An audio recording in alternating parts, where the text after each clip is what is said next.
Pas Shkodrës Renea ndërhyn dhe në Fushkruj në pranë nga 11 persona, 3 akuzohen për armbajtje pa leje mes tyre dhe durim bam. Një foshnjë ka vdekur në spitalin e Durrësit 4 ditë pas lindjes, prindrit akuzojnë për pakujdesi, reagojnë mjekët, kishte sëmundje gjenetike. 20 vite pas vrasjes, Azem Hajdari bën bashkë edhe kundërshtarët në Partinë Demokratike, ceremoni për kujtimi për dëshmorin e demokracisë. Basha, qeveria e lidhur me krimin, ideali i Azemit nuk u realizua. Italia deklaron se nuk do të lejojë me afrimin e emigrantëve, zhduken klandestinët e strehuar në Kish, masa treta edhe për Ballkanin, 10.000 ushtarë në kufi. Pas humbjes me Skocin duka mbron trajnerin Panucci, jemi vetëm në gjysmë të rrugës, humbja nuk ishte tragjedi, kërkon kohë për kombëtare.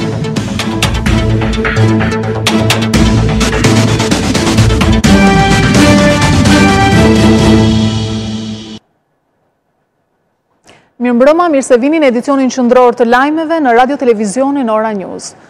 Forcat speciale të policisë së shtetit kanë zhvilluar një operacion të gjerë në zonën e Niklës në Kruj, ku vitet e fundit ka ndodhur një seri ngjarjesh të rënda kriminale. Që prej orëve të mëngjesit, forcat e rendit kanë kontrolluar banesat e familjeve Haka dhe Bami, si edhe të disa personave me precedent penal.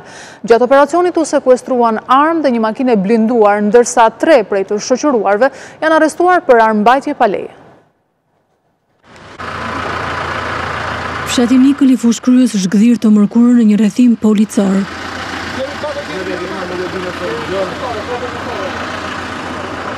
Një super operacion i policisë së shtetit i drejtuar nga kreu Isaj Ardiveliu është finalizuar në orët e para të mëngjesit me shoqërimin e 11 personave, mes të cilëve dhe emra të njohur për drejtësinë si persona me precedent të mëparshëm penal, Durim Bami dhe Flamur Haka.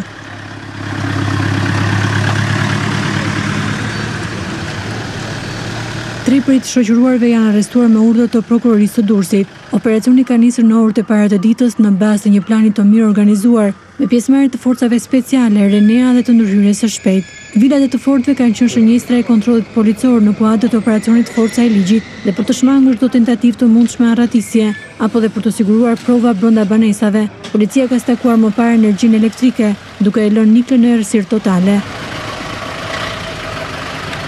Mësohet se mes banesave të rrethuara dhe kontrolluara ishin ato të ofisit të njohur në këtë zonë Haka, vilat e Flamur Hakës e njohur me Nov Kuntuku, Mariglen Hakës, Durim dhe Valter Bamit, Ylli Cangës, janë kontrolluar e mbajtur në mbikëqyrje nga policia për disa orë. Mësohet se për kontrollin e tyre më parë ishte siguruar dhe leje nga prokuroria në kuadër të hetimeve për armë pa leje, drogë dhe sende të tjera të palishme. Policia ende nuk ka dalë me një deklaratë zyrtare në lidhje me aksionin, por mësohet se për 3 prej personave të shoqëruar është firmosur urdhër arresti. Nga kontrollet, policia ka mundur të gjetë dhe të sekuestrojë 3 armë, 2 pistoleta dhe një automatik, si dhe një makinë të blinduar. Të ndaluarit janë shoqëruar në policinë e Durrësit nga ku po merren në pyetje, ndërkohë që po punohen në lidhje me sigurimin e provave të tjera. Në 20 vjetorin e vrasjes Azem Hajdarit, ish bashkëpunëtor të tij, diplomata akredituar në Tiranë dhe deputet të majt përkujtuan liderin e lëvizjes studentore. Presidenti Ilir Meta tha se Azemi ishte njeri lindur i lirë, i guximshëm dhe këtë e tregoi për gjatë gjithë jetës së tij. Ndërsa kryetari i Partisë Demokratike Lulzim Basha tha se pushteti lidhur me krimin është pengesa për ëndrrën e Azemit, Shqipëria si gjithë Europa. Në ceremoni ra në sy prania e disa prej të larguarve nga Partia Demokratike si Bode, Imami dhe Patozi. Në 12 shtator u shënuar 20 vjet nga vrasja një prej figurave të rëndësishme të lëvizjes së dhjetorit 90 dhe një prej themeluesve të Partisë Demokratike Azem Hajdari. Presidenti Ilir Meta, ish kryeministri Sali Berisha, kryetari i opozitës Lulzim Basha, deputet të Partisë Socialiste, diplomat, familjar dhe ish bashkëpunëtor të tij, e përkujtuar nëpërmjet një simpoziumi ëndra e Azemit Shqipëria si Europa, që u hap nga vajza e tij Rudina. Nëse kishte diçka që Azemi vlerësonte shumë, ishin 3 gjëra: atdheun, familjen dhe lirinë. Presidenti Ilir Meta, studenti i lëvizjes 90, vlerësoi lart figurën e Azem Hajdarit. Ishte një njeri lindur i guximshëm, edhe këtë tregoi për gjatë gjithë jetës së tij, dhe ishte një njeri në genin e tij demokrat. Azem Hajdari vlerësohet si një figurë që ka lënë gjurmë me vlera dhe kurajen e tij për rrëzimin e sistemit komunist.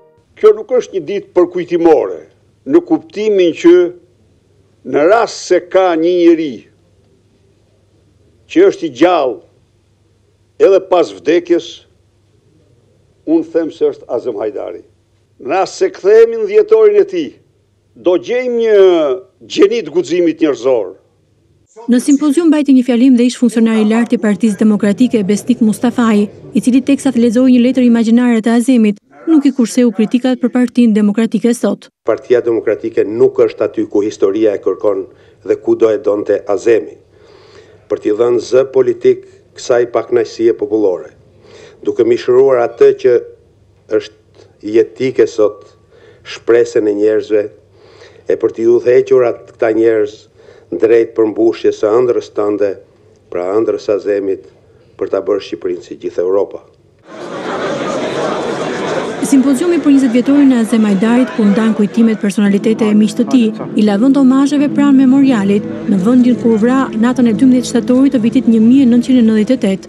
Pushteti i lidhur me krimin është pengesa për ëndrrën e Azem Hajdarit për Shqipërinë si gjithë Europa. Në omazhe morën pjesë dhe kundërshtarët e Lulzim Bashës, por Estrit Patozi dhe Ridvan Bode preferuan që dhe në këtë përkujtim të mos shtrëngonin duart me kreun e Partisë Demokratike. Ne jemi më keq se përpara 20 vjetësh, sepse në atë kohë Partia Demokratike ishte në vështirësi e agresuar nga kundërshtari politik, i cili kishte realizuar një gjysmë revolucioni për të ardhur në pushtet. Kurse sot, Partia Demokratike është në këtë gjendje për shkak të leadershipit gabuar dhe për shkak gafave të rënda dhe keq menaxhimit të Lulzim Bashës, po edhe të leadershipit të tij. Omazhe u kryen dhe pranë varrit të tij në varrezat dëshmorët e kombit.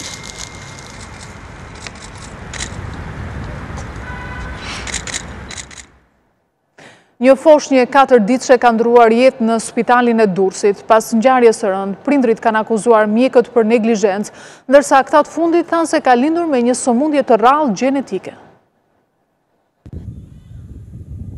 Vetëm 4 ditë pas lindjes, foshnja ka ndruar jetë në spitalin e Durrësit. Mes traumës dhe dhimbjes, babai foshnjës, shtetasi me inicialet BG, ka paditur mjekët për mosveprim që sipas tij kanë çuar deri në fatalitet. Policia e qytetit bregdetar komunikoi për mediat kallëzimin e prindërve, gjithashtu bëri të ditur se hetimet vijojnë. Për të sqaruar ngjarjen, Spitali i Durrësit tha se trajtimi ishte maksimal nga ana e mjekëve, por foshnja kishte një sindrom të rrallë gjenetike.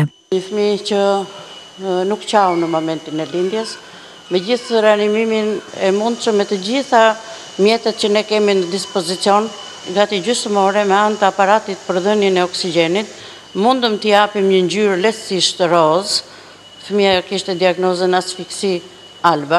Është reanimuar intraven me preparate të ndryshme të cilat janë në protokollet tona të mjekimit për të tilla raste. Filloi të shfaqi probleme të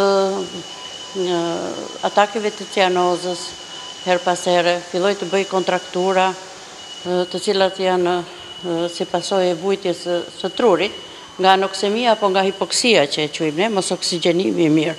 Fëmija në ato momente bëri exitus letalis. Ndroi jetë. Dhurata Beshela, shefja e klinikës së neonatologjisë, tha se pacientja erdhi datën 7 shtator në spital dhe lindja u krye në mënyrë cesariane. Foshnja ka shfaqur probleme dhe u reanimua në sallën e operacionit dhe më pas në repartin e terapisë intensive në mënyrë konsultative, por gjendja e fëmijës është shënduar dhe në datën 11 shtator ajo ka ndruar jetë. Referuar diagnozës paraprake, mjekët thonë se foshnja dyshohet ketë patur një sëmundje të rrallë gjenetike. U munduam dhe u përpoqëm shumë si ekipi i neonatologjisë për ta bërë fëmijën që të reagojë, përkundazi fëmija vazhdoi gjatë reanimimi, megjithëse po përdorën të gjithë mjetet e mundshme, fëmija edhe mbas gjysmore nuk dha asnjë shenjë. Po priten rezultatet e ekspertizës mjeko-ligjore për të përcaktuar qartë shkakun e vdekjes. 4 antarë të bordit të autoritetit të medias audiovizive kërkojnë shkarkimin e kreut të këtij institucioni për shkak të vendimit për ndalimin e sinjalit televiziv analog më 10 shtator. Mbledhja e radhës e bordit AMAS është shoqëruar me debate të ashpra, ndërsa 4 antarët kanë theksuar se vendimi marrë nga kreu i institucionit Gentian Salaj ka sjellë cënimin e të drejtës kushtetuese të qytetarëve për informim. Ata thonë se nuk kanë qenë në dieni për këtë vendimmarrje. Mbledhja e radhës e autoritetit të medias audiovizive është shoqëruar me debate të ashpra mes kryetarit Gentian Salaj dhe antarëve të bordit. 4 nga këta të fundit kanë qenë kritik ndaj vendimit për rindezjen e sinjalit analog. Ata kanë propozuar një plan masash në mënyrë që një situatë e tillë të mos përsëritet në janar të vitit 2019, por pavarësisht qëndrimeve kundër dhe kritikave, drejtori Amas, Gentian Salaj, mbante njëjtin qëndrim, duke shpjeguar se problemet me digitalizimin e detyruan institucionin që drejton të tërhiqet nga vendimi për fikjen e sinjalit analog. Situata kuptohet që nuk ishte ajo që prisnim, ishte më e komplikuar, u bë një tërheqje për rindezjen e sinjalit, edhe kritika ka pas, shumë nga kritikat janë edhe me vlerë, ka që nuk e kemi gjykuar tillë. Vendimin për mbylljen e procesit digitalizimit në çdo zonë të Shqipërisë e ka marrë kryetari me administratën e Amës, është një praktikë e konsoliduar. 4 antarët e bordit, Sami Nezaj, Suela Musta, Agron Gjek Markaj dhe Zyluftar Bregu, kanë kërkuar shkarkimin e drejtorit Gentian Salaj, madje ka nisur edhe mbledhjen e firmave për largimin e tij. Në një deklarat, ata theksojnë se kërkesa e tyre vjen pas vendimit të kryetarit Gentian Salaj për të mbyllur transmetimet analoge në datën 10 shtator, pa njoftuar dhe mbledhur paraprakisht bordin vendimarrës të institucionit. Sipas 4 antarëve të bordit të Amas, ky vendim shkaktoi shkelje masive të së drejtës kushtetuese të qytetarëve për informim, mbrojtur kjo nga Kushtetuta e Shqipërisë. Ata theksojnë ndër të tjera se qytetarët në qarqet Tiranë dhe Durrës u gjendën të papërgatitur dhe të painformuar për mbylljen e sinjalit analog dhe kalimin në transmetim digjital. Pas letrës së KE-s, mazhoranca ka hapur garën për ndërtimin e teatrit të ri në kryeqytet, por nuk ka hequr dorë nga shembja e godinës aktuale. Eduard Shalci tha se mazhoranca do ta amendojë dekretin e presidentit Meta, duke bërë të mundur që për ndërtimin e teatrit të ketë një garë të hapur. Por për Partinë Demokratike, kjo garë është vetëm fasad, pasi në fund dihet kush do ta fitojë konkursin. Duam të japim Tiranës në këto momente një teatr të ri, dinjitos dhe modern.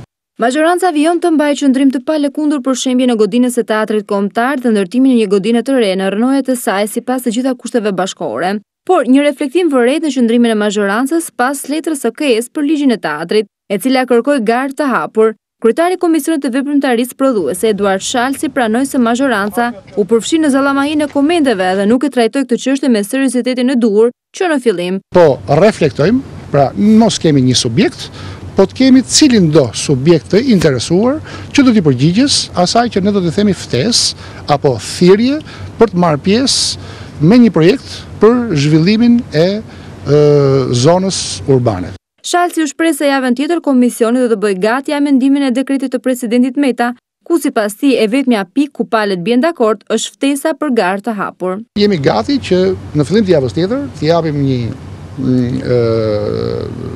parlamentit një mundësi për të bërë një amendim. Por pavarësisht kësaj, mazhoranca pranon që propozuesi për ndërtimin e teatrit të ri ka në zotrim një pjesë të truallit dhe deri më tani ka lidhur disa marrëveshje me pronaret. Në kundërpërgjigje të mazhorancës ka reaguar dhe Partia Demokratike, e cila shprehet kundër çdo ligji që do të çojë në shembjen e teatrit kombëtar dhe tjetërsimin e pronës publike për llogari të pushtetit. Partia Demokratike është kundër çdo ligji i cili ka për subjekt shkatrimin dhe prishjen e teatrit kombëtar. Partia Demokratike është kundër çdo ligji i cili prek pronën publike duke e tjetërsuar atë dhe duke ja udhëruar privatit për afera klienteliste kriminale. Deputetja Albana Vokshi e konsideroi hapjen e garës për ndërtimin e teatrit të ri si një fasad, pasi sipas demokratës në fund të garës dihet fituesi. Raundi i parë i regjistrimeve në universitete përfundoi të mërkurën. Janë rreth 16.400 maturantë që fituan të drejtën e studimit, ndërsa të tjerët do të mund të vazhdojnë garën duke plotësuar formularin A3, afati të cilit është nga data 15 deri më 20 shtator. Rreth 16.400 maturantë kanë fituar të drejtën e studimit dhe në tetor do të ulen për herë të parë në auditoret e universitetit. Raundi i parë u mbyll të mërkurën dhe drejtori i rjetit akademik shqiptar Arjan Xhelaj thotë se numri më i lartë i të regjistruarve ka qenë në degët e Universitetit të Tiranës dhe aty të mjekësisë. Regjistrimet më të mëdha kanë shkuar në degët ekonomike, në total kombëtar në rang vendi, në degët ekonomike janë regjistruar 21% e totalit. Në vend dytë vijnë shkencat politike dhe ato sociale me rreth 19.5%. dhe të ndjekura mësuesia me rreth 16.5% dhe në vend të katërt është infermieria që dhe ka pasur një rritje. Në juridiku po thosë në 3 vitet e fundit është e zëvruar plotësisht. Por nga 36.000 kuota që ofrojnë universitetet, kanë mbetur bosh thuajse gjysma e tyre. Në Universitetin e Tiranës janë ende të lira 1300 kuota, në Universitetin Politeknik 500, ndërsa në atë të mjekësisë vetëm 100 kuota. Kuota të tjera ka akoma, kryesisht janë ezauruar kuotat në degët e Universitetit Mjekësisë, në Fakultetin e Mjekësisë pothuajse në masën 99%, ka ngelur vetëm një kuotë në mjekësi dhe disa kuota në stomatologji dhe farmaci. Të shtunën e 15 shtatorit do të nisin aplikimet për formularin A3. Të drejtën për të aplikuar e kanë maturantët që kanë kaluar me sukses provimet e vjeshtës, si dhe ata që nuk rezultuan fitues në raundin e parë. Është i njëjti proces siç ka qenë me formularin A2. Ato do të logohen me kredencialet e tyre në këndin e aplikimit A2 A3 që është një logo në portal dhe do të hedhin 1 deri në 10 preferencat e dëshiruara. Preferencat janë të korrigjueshme deri në momentin që nuk i keni konfirmuar. Pasi keni bërë konfirmimin e tyre, ata nuk mund të korrigjohen më në sistem. Ndërkohë në datën 13 shtator, maturantët që nuk janë të bindur për degën në të cilën janë regjistruar gjatë raundit të parë, kanë të drejtën të çregjistrohen pranë sekretarive mësimore. Kryetari i Kuvendit Kosovës ka zgjedhur të flasë nga Tirana për çështjen e kufive mes Prishtinës dhe Beogradit. Kadri Veseli, gjatë konferencës me homologun shqiptar Gramoz Ruçi, u shpreh qartë se shtetësia dhe territori i Kosovës janë të panegociueshme. Delegacioni kosovar ka zhvilluar edhe takime me liderët e tjerë të politikës shqiptare. Kriza në të cilën është futur politika në Kosovë për shkak të tezës për korrigjimin e kufive, ka detyruar kryetarin e Kuvendit të Kosovës dhe zëvendës kryeministrin Limaj që të zhvillojnë takime me liderit politik të Shqipërisë. Veseli zgjodhi ambientet e Kuvendit të Shqipërisë për t'ia bërë të qartë Serbisë se shtetësia dhe territori i Kosovës janë të panegociueshme. Rrugtimi jonë është Bashkimi Evropian dhe antarësimi i plot në NATO, por shtetësia jonë është e panegociueshme për aq sa është territori. Nuk ka opcion tjetër. Ajo çfarë aktualisht më shumti e dëmton Republikën e Kosovës është mungesa e unitetit. Ndërsa kryeparlamentari shqiptar Gramoz Ruçi bëri thirrje politikës në Kosovë që qëndrimet e tyre të jenë të unifikuara.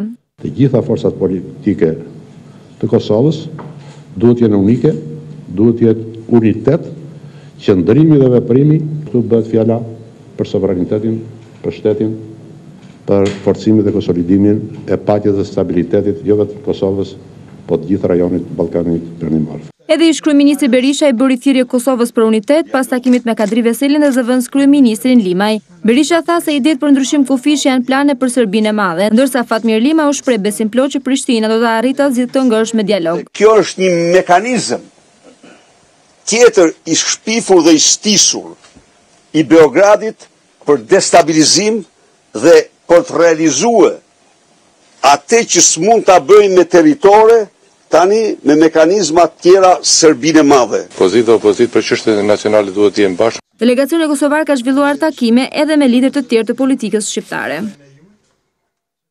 Partia më e madhe e opozitës maqedonase, e cila mbetet një kundërshtuese e marrëveshjes për çështjen e emrit, nuk do të bëjë më thirrje për bojkot të referendumit. Qëndrimi është artikuluar nga kryetari i VMRO-s, i cili ndër të tjerë aftoi kryeministrin Zaev për të ulur në tryezë me qëllim informimin e plotë të qytetarëve mbi atë që po ndodh. Edhe pse konsideron marrëveshjen për çështjen e emrit të dëmshme për Maqedoninë, VMRO-DPMNE nuk do të bëjë më thirrje për bojkot të votimit popullor për akordin e Prespës, ndërsa në një konferencë për mediat, kreu i kësaj force politike, Kristian Miskosci, është shprehur se çdo zgjedhës është i lirë që të vendosë vetë në referendum. Diçka e tillë është interpretuar si një zbutje e qëndrimit të konservatorëve, të cilët kanë qenë radikal në pozicionimin e tyre të deritanishëm.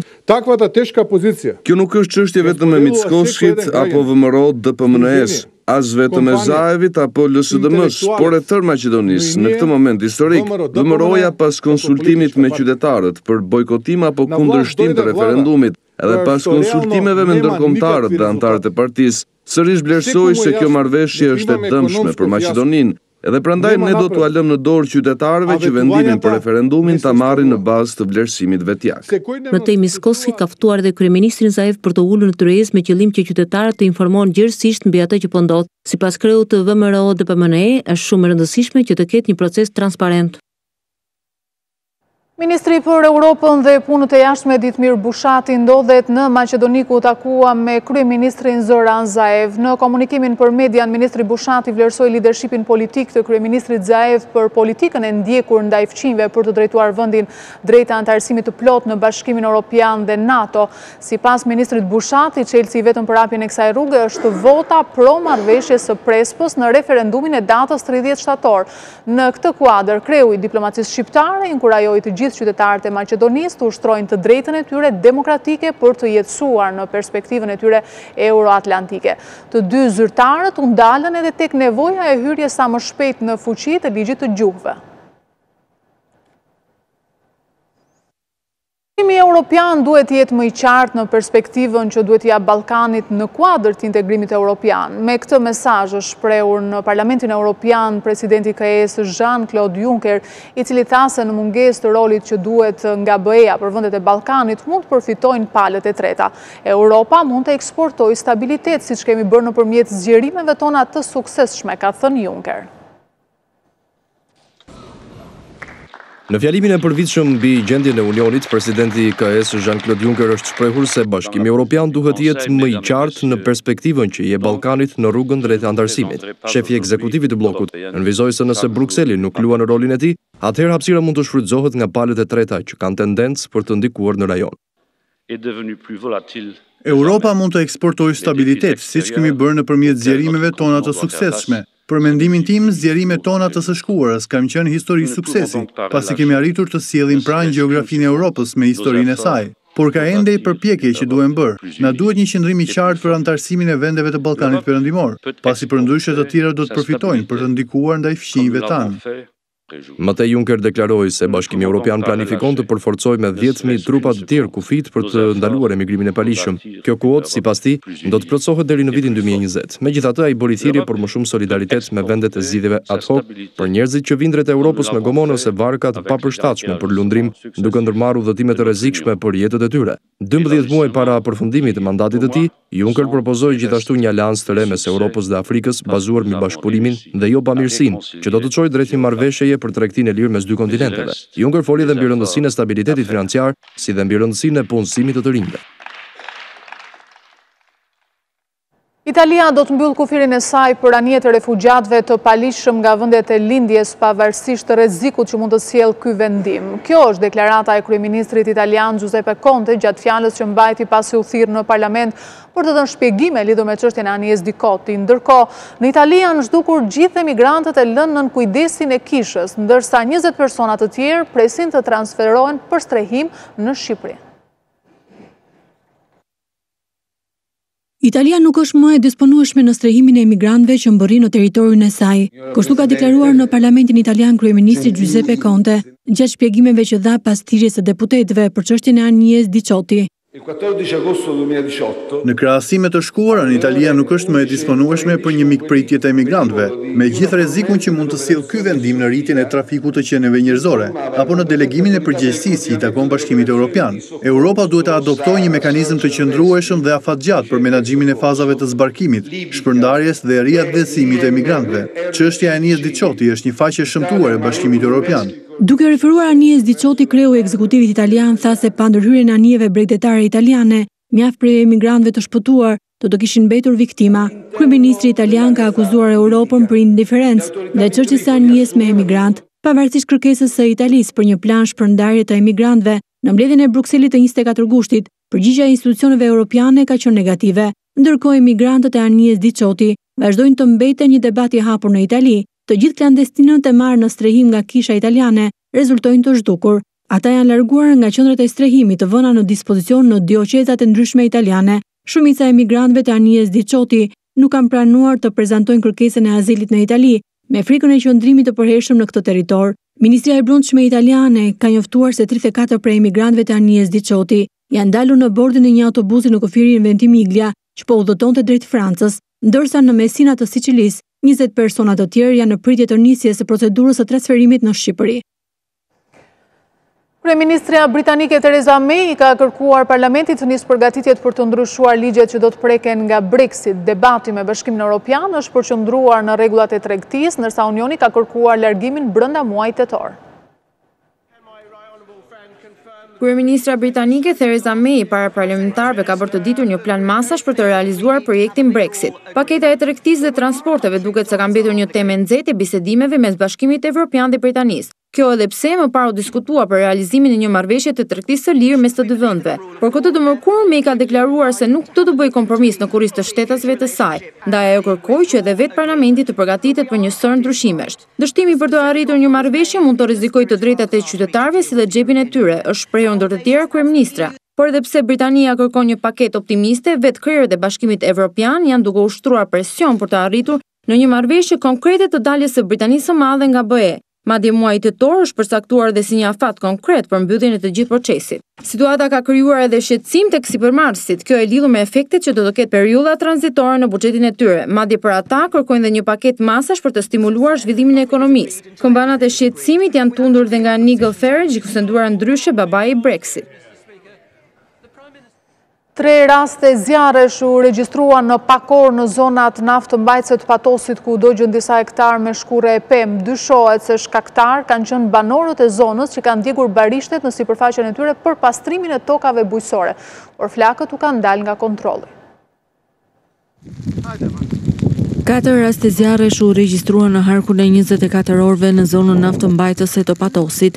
2 zjarre të rëna gjatë pasdites të së martës dhe 2 të tjerë gjatë kësaj të mërkure kanë përfshirë një thertore dhe një sipërfaqe me shkure dhe ullinj në bashkinë e Patosit. Disa nga këto zona konsiderohen të rrezikshme për shkak të naftës që ato mbajnë.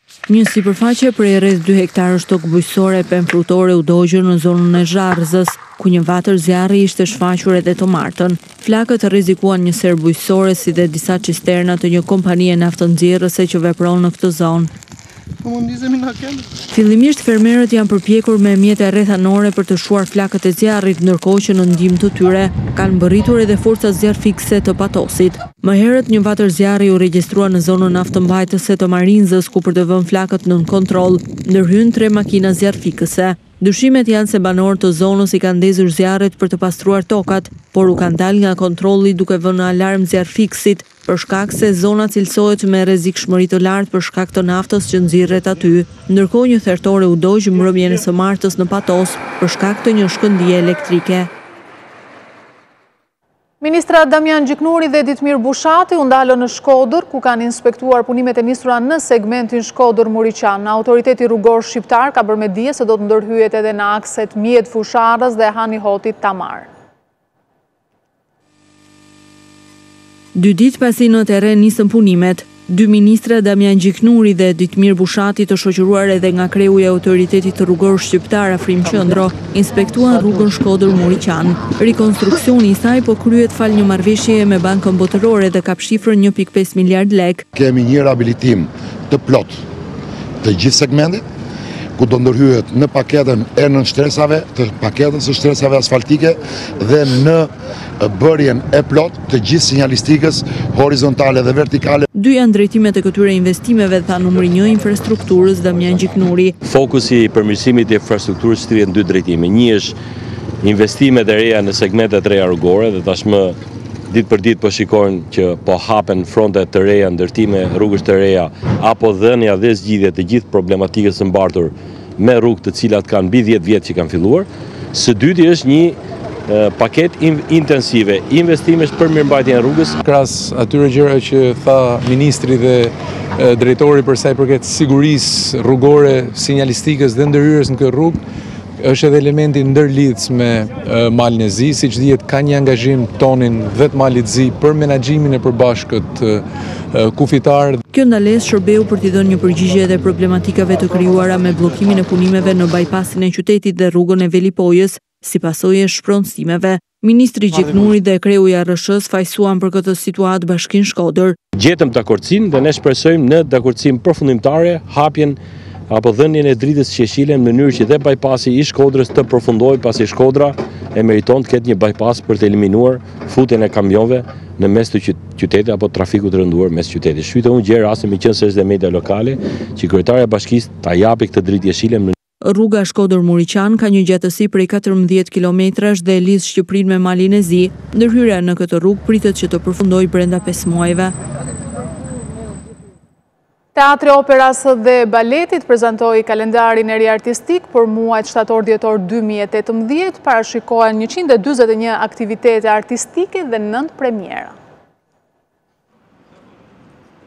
Në 3 muaj, Teatri Kombëtar i Operas dhe Baletit dhe Asambli Popullor do të vënë në skenë 9 premiera, si dhe janë parashikuar 141 aktivitete dhe shfaqje të ndryshme me qëllim argëtimi dhe edukimi.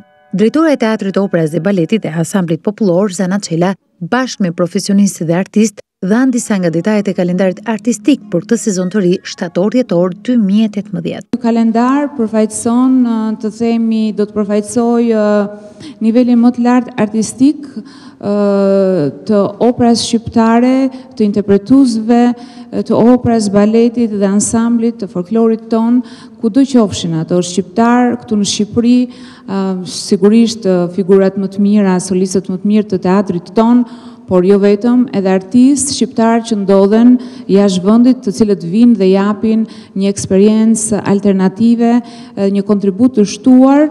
Bashkëpunime dhe shfaqje të përbashkëta do të ketë edhe me institucionet homologe në Beograd dhe në Shkup. Në shtator startojmë pikërisht implementimin e protokollit të bashkëpunimit me 2 teatrët nacional, atë të Beogradit dhe të Shkupit, pikërisht me shfaqjet rivënie që ne do të kemi gjatë këtij sezoni, të cilat janë Opera Carmen, Opereta La Curicinatës, Opera Traviata.